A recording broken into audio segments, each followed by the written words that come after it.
아멘. 우리 귀한 찬양해 주신 시온창대에서 격려의 박수 하겠습니다. 할렐루야. 오늘도 이 시간 주의 전에 오신 우리 모든 성도님들께 주님의 크신 은혜가 함께 하시기를 축복합니다. 오늘은 씨 뿌리는 비유라는 제목으로 말씀을 나누려고 합니다. 씨 뿌리는 비유는 다 아시는 내용이죠.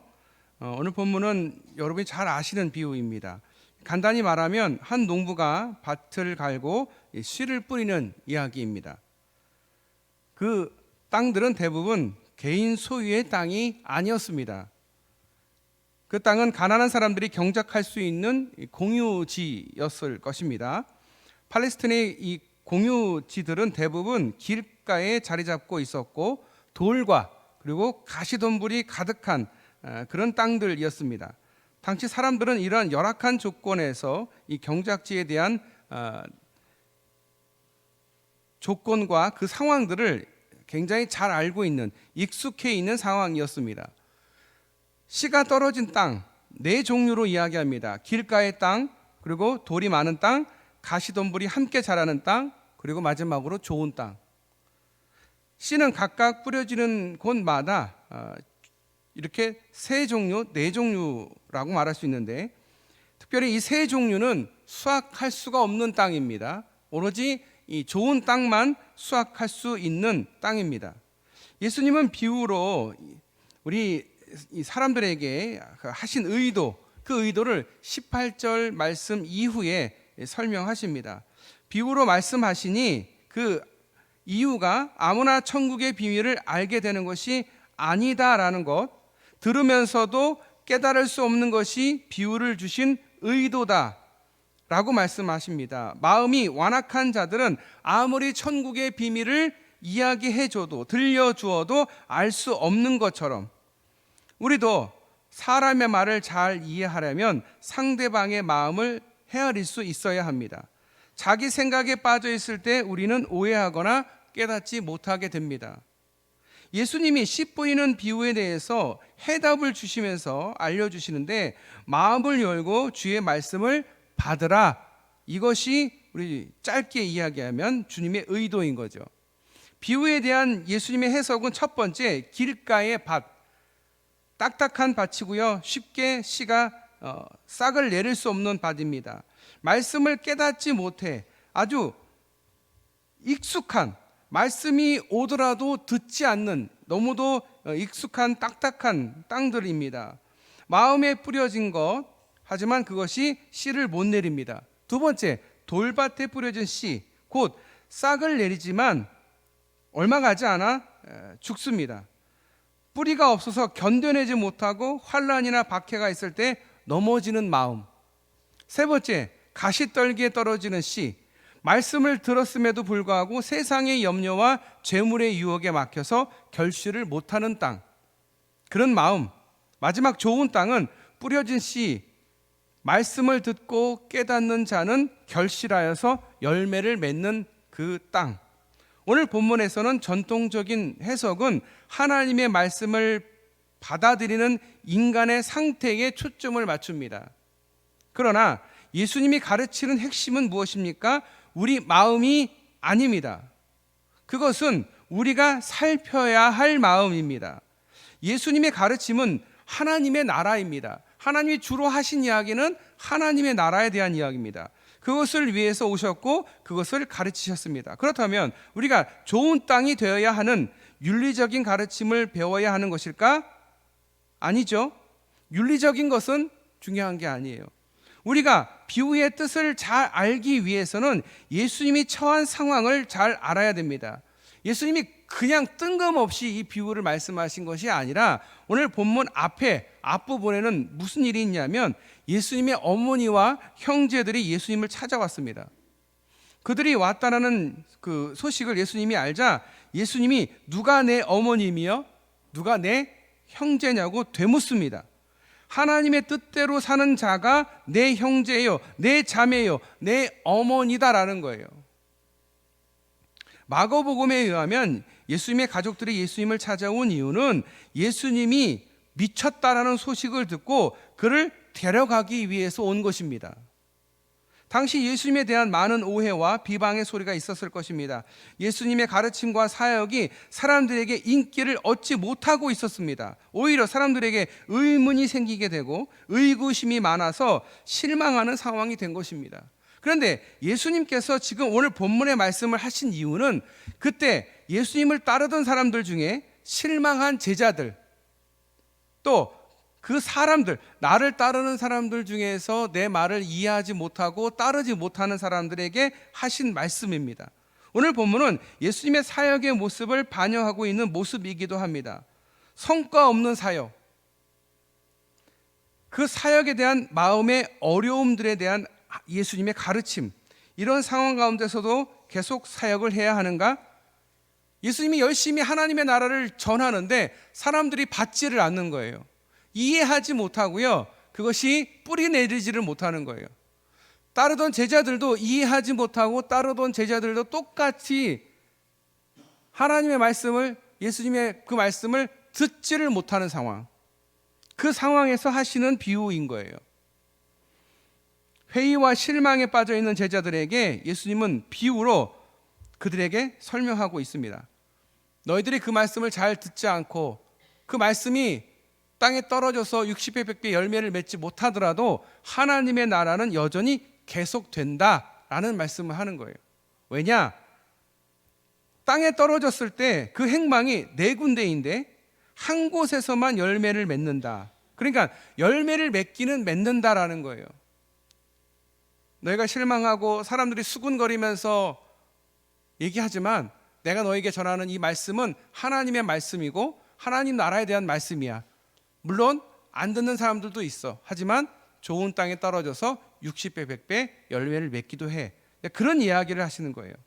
당시 이 말씀을 들은 사람들의 반응은 길가의 마음, 반들반들해지고 달아진 마음들, 돌짝밭의 마음, 일시적으로 반응하는 그런 마음들, 가시덤불에 있는 그 마음, 결실하지 못하는 마음.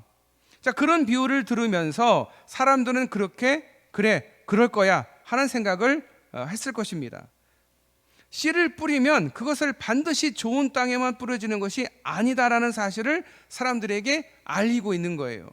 당시 유대인들은 씨 뿌리는 형태가 우리하고 다릅니다. 우리는 정성스럽게 고랑을 파고 그 고랑에다가 구멍을 파고 그 안에다가 한 알 두 알, 제가 옥수수를 한번 심어봤거든요. 심어보니까 정말 정성이 많이 들어가고 준비가 많이 들어가는 그런 과정이 필요한데 유대인들은 그렇게 씨를 뿌리지 않습니다. 그냥 주머니에서 이렇게 씨를 턱하니 던지는 거예요. 씨통에서 씨가 뿌려졌을 때 그 씨의 행방을 농부는 모릅니다. 어떻게 될지 모르는 거예요. 예측할 수가 없습니다. 그래서 열심히 뿌리는 이유는 4분의 1은 좋은 땅에 떨어져서 열매를 맺기 때문입니다. 세 종류의 씨의 어려움을 극복한 한 알의 씨가 마침내 결실을 하는 거죠. 당시 유대 사회에서 뿌려진 예수님의 말씀의 씨는, 길가의 씨는 사람들에게 밟혀지거나 가치없이 여겨졌을 것이고, 돌밭 위의 씨는 잠시 사람들에게 받아들여졌지만 역시 말라버린, 존재 자체가 없어질 수밖에 없는, 그리고 가시덤불에 있는 씨는 여타 상황에서 싹이 잠깐 났지만 결국은 그 한계 상황을 벗어나지 못하고 사그라들고 사라지는 유대교의 그늘일 수도 있고 로마의 통치 권력 때문일 수도 있습니다. 예수님은 자신을 따르는 백성들에게 엄청난 도전을 하고 계십니다. 하나님의 나라는 세 종류의 어려움이 있다. 그리고 그것이 있다 할지라도 결코 하나님의 나라는 사라지지 않는다라는 말씀이에요. 우리가 그동안 들었던 이야기가 조금 다른 것 같은데 사실 이게 맞는 겁니다. 그렇습니다. 뿌리전 씨의 75%는 다 사라진다 하더라도 25%로 인해서 다시 풍성한 결실을 맺게 된다는 사실입니다. 세상에서도 하나님 나라가 여러 가지 이유로 방해를 받을 것이지만 4분의 1의 열쇠를 넘어서는 역사가 반드시 있다라는 거예요. 하나님의 나라는 크게 시작되는 역사가 아닙니다. 아주 작고 미미하게 보이지만 그렇게 시작된 역사가 하나님의 나라를 이루어가는 것입니다. 서울에 양화진이라는 곳이 있어요. 양화진에는요 많은 순교자의 무덤이 있습니다. 그러면 그 순교자의 무덤만 있느냐? 아니요. 그들의 자녀들의 무덤이 수십 개의 이름 없는 무덤들이 잔뜩 있습니다. 그 자녀들이 부모 따라서 조선이라는 땅에 와서 이름 모를 병에 의해서 손 하나 못 대고 죽은 아이들이 수백 명이 거기 있어요. 수백 명이. 선교사님들이 아이들을 키워서 그 아이들 얼마나 눈에 넣어도 안 아픈 아이들 아니겠습니까? 그 아이들이 선교지에 와서 죽어갑니다. 손을 댈 수가 없어요. 의사가 없거든요. 그리고 양화진에 왜 묻었냐면 사대문 안에 시신이 있으면 되지를 않아요. 그래서 사대문 밖으로 시신이 쫓겨나서 양화진이라는 곳에 묻힌 거예요. 수십 명의 아이들이 죽음을 그 가슴 아픈 그 선교사들의 그 마음이 어땠을까? 저는 그곳에 가서 선교사님들의 그 무덤도 보지만 그 아이들의 그 수십 명의 무덤을 보면서 수백 명의 아이들의 그 이름 모를 그 무덤들을 보면서 참 마음이 아프더라고요. 얼마나 그 부모의 심정이 얼마나 찢어지고 아팠을까? 당장이라도 조선이라는 땅을 떠나고 싶었을 텐데 그러지 않았다라는 거예요. 그 선교사들의 그 희생과 그 열정과 그 사랑이 있었기 때문에 지금 우리 이 한국 교회가 존재하는 것이 아닌가 우리는 생각합니다.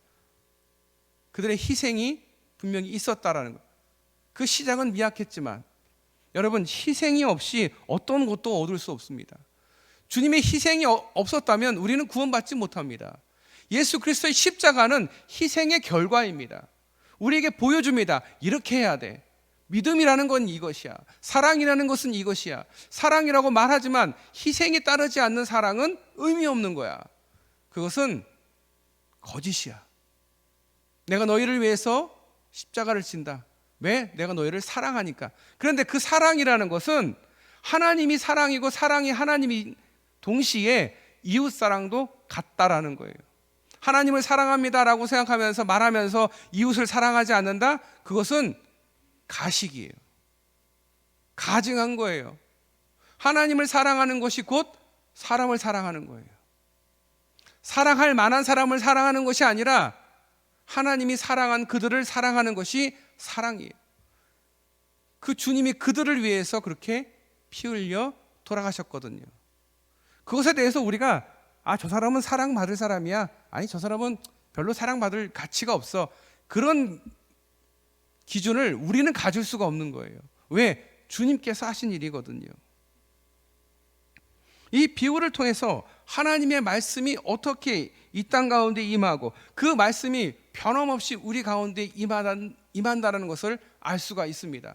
하나님의 말씀이 떨어지면 세상에 변화가 일어나는 거예요. 이 비유의 말씀을 통해서 얼마나 우리가 하나님의 그 말씀을 받아들이고 그 말씀이 결국 우리에게 오지 않는 것 같고 씨를 내리지 못하는 것 같은데 하지만 하나님은 그럼에도 불구하고 여전히 변함없이 하나님의 사역들을 하고 계신다.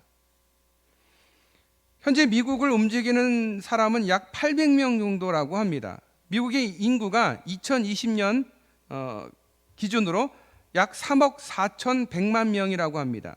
그러니까 인구를 그 나라를 움직이는 사람은 0.0002%밖에 안 되는 불과 800명이라는 사람들에 의해서 움직이는 거예요. 곧 창조적인 소수에 의해서 움직입니다. 토인비의 역사 이론에 따르면 역사의 발전을 이끄는 사람은 군중이 아닌 창조적 소수라고 합니다. 그는 그의 저서 역사의 연구에서 인류 문화를 한 단계 높이는 사람은 극소수의 창의력이 있는 사람들에 의해서 각 문명권의 흥망성쇠가 결정된다. 그것이 중요한 요인이다. 그 사회의 창조적인 소수가 존재하느냐 존재하지 않느냐 여부에 따라서 그 문화와 그 문화권이 흥망성쇠를 결정한다. 대부분의 평범한 사람들은 기존 문화를 떠받치고 유지하는 데 기여를 합니다. 이런 원리는 교회도 마찬가지입니다. 교인 중에 10%만이 교회 모든 목회 프로그램에 적극 참여하고 창조적인 소수의 역할을 감당합니다. 나머지 50%는 중간에서 관망하거나 나머지 40%는 주일 예배와 절기 때만 나오는 사람들입니다. 그러니 90%는 사실은 객처럼 왔다 갔다 하는 사람들, 나머지 10%가 사실은 교회를 이끌어 간다라는 거예요. 신앙에 열정이 있는 사람들이 이끌어 가는 거예요. 여러분들은 어디에 속하십니까? 여러분, 무엇이 제일 중요한 일이라고 생각하십니까? 교회에서 여러분, 기도하고 계십니까? 사실은 말씀을 먹는 것도, 성령의 도움을 받는 것도 기도를 위한 것입니다. 기도하지 않는 어머니, 기도하지 않는 아버지, 기도하지 않는 위원장, 기도하지 않는 목사, 기도하지 않는 기관의 장, 기도하지 않는 장로, 기도하지 않는 권사, 그들이 해야 할 가장 중요한 일을 하고 있지 않는 것입니다. 가장 중요한 일이 뭐라고요? 기도입니다. 똑똑한데, 많이 아는데, 경험이 있는데, 은사와 능력이 있는데, 재력이 있는데, 지혜가 있는데, 이것 가지고는 누구를 못 만날까요? 하나님을 만날 수가 없습니다. 하나님을 만나기 위해서는 동문을 지나 번제단을 통과하고 물두멍에 간 다음에 성소의 휘장을 치우고 들어가서 떡상에서 떡을 먹고 등잔대 조명 밑에서 분향단에서 기도하는, 그래야 그 다음에 하나님을 만납니다. 하나님을 만나기 위해서는 가장 중요한 건 뭐예요? 하나님께 기도하는 거예요. 여러분, 하나님께 기도하는 자리에 나오실 수 있기를 바랍니다. 지금 어느 때보다도 우리에게 필요한 건 뭘까요? 기도입니다. 기도와 함께 필요한 게 뭘까요? 우리 주님께서 우리에게 주신 말씀입니다. 말씀이 곧 하나님이에요, 여러분. 여러분, 종교화되는 3단계가 있다라고 합니다. 이게 망하는 길인데요. 어떻게 망하느냐? 첫 번째, 하나님을 버립니다. 어떻게 버린다고요? 성경을 안 보면 하나님을 버리는 거예요. 말씀을 보지 않고, 말씀을 듣지 않고, 말씀대로 살지 않는 게 하나님을 버리는 거예요. 왜 말씀을 버릴까요? 왜 말씀을 등한시할까요? 왜 말씀을 안 보게 되는 걸까요? 하나님의 인도함을 받지 않겠다라는 자기 선언이에요. 내가 내 삶의 주인이야, 내가 다 이끌어 갈 거야 라는 자기 선언이 바로 하나님 말씀을 보지 않는 일인 거죠. 그런데 그렇게 주인이 돼서 살아보니 내 뜻대로 됩니까? 아니요. 하나님께로부터 벗어나고 하나님 말씀을 보지 않는 사람은 절대 자기가 원하는 것을 이룰 수 없습니다. 그러니 그 사람은 어떻게 되느냐? 하나님을 떠난 사람을 우상을 찾게 돼 있어요. 사람을 찾든 돈을 찾든 인맥을 찾든 방법을 찾아냅니다. 그 새로운 방법이 바로 우상이 되는 거예요. 그리고 그 우상을 가지고 교회에 와서 기도합니다. 잘못된 거죠. 교회에 와서 기도하는데 우상에게 기도하는 일이 비일비재하다라는 거예요. 하나님이 아닌 하나님을 찾는 기도가 너무 많다라는 거예요. 어디요? 교회 안에서요. 왜요? 덮어놓고 믿으니까. 하나님 말씀을 보고 하나님 말씀을 듣는 데 내 삶의 집중과 중심을 두어야 되는데, 이것을 내려놓게 되면 내 인생의 주인이 내가 되고, 그러면 자유로울 것 같은데 절대 자유로울 수 없습니다. 물고기가요, 물속에서 사는 것이지 물 밖에서 절대 살지 못하는 것처럼 우리는 하나님 밖에서 절대 살 수 없는 존재입니다. 그런 우리에게 중요한 것은 말씀과 기도라는 거예요. 오늘 하나님께서 우리에게 주신 이 오늘 말씀은요, 우리에게 주시는 말씀이에요. 말씀을 들으라는 거예요. 기도하라는 거예요. 그런데 그 기도가 몇 사람 안 되는 기도이지만 그 사람들이 이 교회를 이끌고 가는 거예요. 저는 주일 출석이 몇 명인지 물어보지 않습니다. 뭐 많이 나오면 좋죠. 하지만 몇 명 나오는 게 중요한 게 아니라 새벽 기도에 몇 명 나오는지가 저는 중요해요. 왜냐하면 새벽 기도에 나오는 사람이 줄어든다는 얘기는 그 교회의 영적인 상태가 좋지 않다는 얘기거든요. 무조건 10% 이상이 나와야 돼요. 그 10% 이상이 나온다, 20% 나온다, 그러면 할렐루야, 그보다 더 기쁜 일이 없다라는 거예요. 왜? 많은 사람이 기도한다는 얘기거든요. 많은 사람이 영적으로 이끌고 가고 있다는 거예요. 몇 사람은 그 한 사람 때문에 편히 새벽에 자는 것이고, 몇 사람이 그 새벽에 자는 사람을 위해서 기도하는 것. 여러분은 여러분의 힘에 의해서 성공하고 있는 게 아니에요. 그렇게 기도해 주는 사람, 여러분을 위해서 기도해 주는 사람이 있어서 여러분이 지금 하시는 일들이 형통한 거예요. 이걸 잊으시면 안 돼요. 고맙게 생각해야 돼요. 내가 아침에 도저히 못 일어나는데 누군가는 일어나서 나를 위해서, 나라를 위해서, 교회를 위해서, 다음 세대를 위해서 기도하는 사람이 있다? 이거보다 기쁜 일이 없습니다. 여러분, 씨를 뿌리지만 결국 열매를 맺는 것은 좋은 땅에 뿌려져 있는 씨밖에 없거든요. 새벽을 깨우고 새벽에 부르짖고 기도하는 그 사람이 60, 100배의 열매를 맺는 거예요. 교회는 그 소수에 의해서 움직이는 거예요. 말씀과 기도로 승리하실 수 있기를 바랍니다. 교회는 하나님의 집이에요. 하나님의 집인 동시에 기도하는 집이에요.